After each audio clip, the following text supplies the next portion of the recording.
it's Molly. Welcome back to my channel.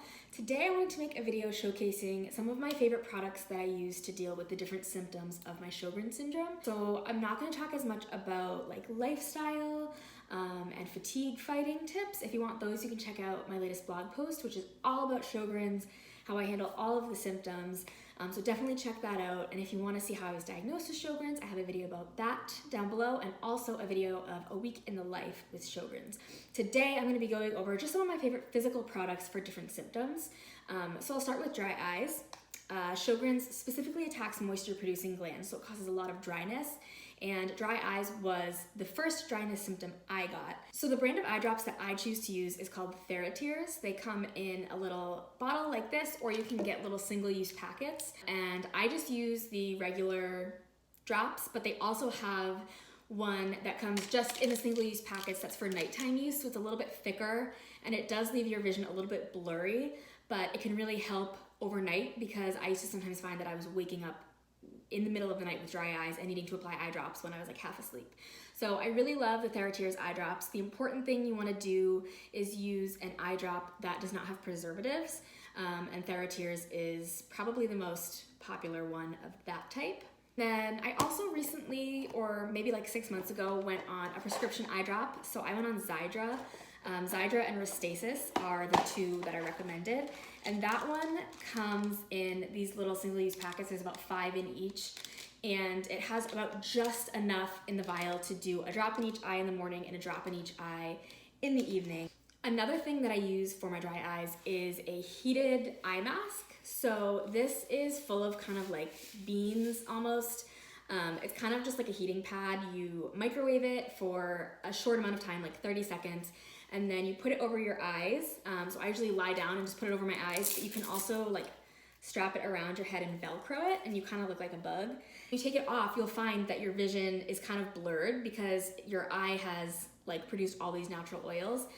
So that's a great thing to do, again, morning or night. If you do it in the nighttime, it could help you sleep because you won't be waking up with dry eyes. And then if you do it in the morning, it'll hopefully help kind of kickstart your eye's production of those oils. The other thing I do for dry eyes is I do use some supplements. So the brand I was talking about earlier, Thyroidectomy, makes a great supplement for dry eyes, which I used for a while, but now I use something called Omega 369. It's made by Sundown Naturals. I'll link this and all the products below. This is really similar ingredients to the Thyroidectomy dry eye medication, but just a little bit cheaper because it's not marketed as that. But it's made with flax, fish, and borage seed oils. And the omega vitamins are really, really great for dry eyes. So that was a recommendation that I feel has helped me.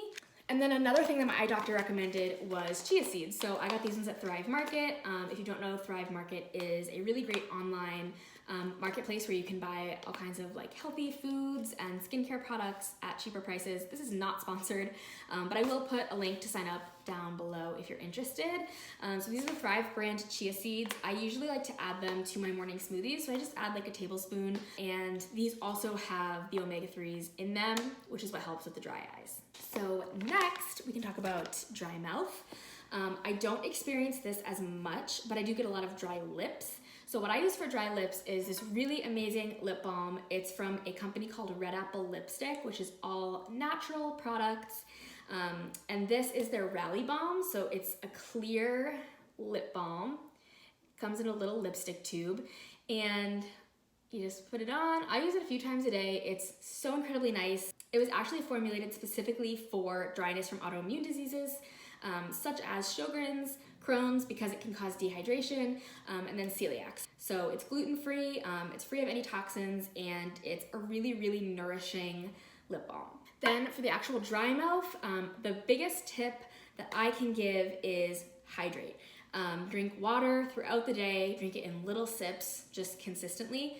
And one huge Sjogren's trick is to add lemon to your water, because the acidity will encourage your salivary glands to produce more saliva. So one thing I love to do is use my infuser bottle. It's empty right now, but inside of this guy, there's a little infuser, and you can add fruit to this, and then you stick it in your bottle, you add water, and it infuses it with the fruit. So I really like to add lemon to this, and then I'll leave it overnight in my fridge, and when I wake up, I have some nice cold lemony water. This specific bottle is from Clean Skin Club. I'll link it down below. I do have a discount code for that as well. And then another thing that a lot of people use for dry mouth is lemon drops, or other types of hard candy. I know Act, which is like a mouthwash company, makes specific dry mouth drops. But I just like to get these lemon drops. They're like the CVS brand. Always make sure you get sugar-free. Sjogren's and dry mouth and all of that can cause cavities and dental problems anyway, so you want to avoid any extra dental decay. And just the acidity and the act of like swishing it around in your mouth helps encourage your salivary glands to produce more saliva. And then the last thing is a lot of people who have dry mouth use dry mouth washes. I personally have not had to use those yet, but I do have this sample of one called Moisten. I got this at the Sjogren's Syndrome conference that I went to recently. Again, I know that Act makes a dry mouth wash and Biotene is a really, really popular one as well. So a couple of other miscellaneous products I wanted to talk about. The first one is CBD, which is super popular. You've probably been hearing about it a lot in the wellness world. I have a blog post all about CBD. I'll link that below. And I also do a lot of freelance writing for a CBD company called Alive Market. So I'll post their blog below. Lots of really cool information there, and I have a discount code for them. The two main products I use from them are their CBD capsules and their CBD oil. I use one or the other. I don't use them both together. And I actually started using these to help with my anxiety, but they're also really, really helpful for inflammation. And when you have an autoimmune disease, it basically automatically means there's inflammation in your body. I like to either take a capsule every morning with my vitamins, or I'll take about half a dropper of the oil. And the last thing is sunscreen. So Sjogren's and other autoimmune conditions can cause photosensitivity or an extra sensitivity to the sun. I already have light, easily burnable skin, so I always wear sunscreen. I think it's super important. But one thing I realized after I was diagnosed with Sjogren's was even when I was wearing sunscreen, I was getting really, really, really itchy after I was out in the sun. So I learned that it's really important to use a zinc oxide based sunscreen. And I like the more natural ones, so I like Babo Botanicals, I like Badger, I like Think Sport. And then I lied. The actual last thing that I'm going to talk about is the prescription I'm on, which is Plaquenil or Hydroxychloroquine. It's the most effective, safest medication for Sjogren's. You do have to be closely monitored by an ophthalmologist. I go every 6 months because a very, very small percentage of patients can have issues with their retinas. So you just have to stay on top of your testing and make sure you catch that early if it happens at all. And then after that, there are a bunch of other medications that they might try. They might try methotrexate or Rituxan, or even more drugs. They kind of just keep going until one works. So definitely see your rheumatologist to talk about that. So those are my favorite products for dry eyes, dry mouth, and then just Sjogren's in general. Like I said, I've linked a bunch of information down below. I talk about this stuff on my blog, and I have some other YouTube videos about it. And if you have any questions or comments, please feel free to comment below or email me. My email is molly@balancedandblissful.com. I'm on all the social medias. You can find those below. And I hope you guys have a good one.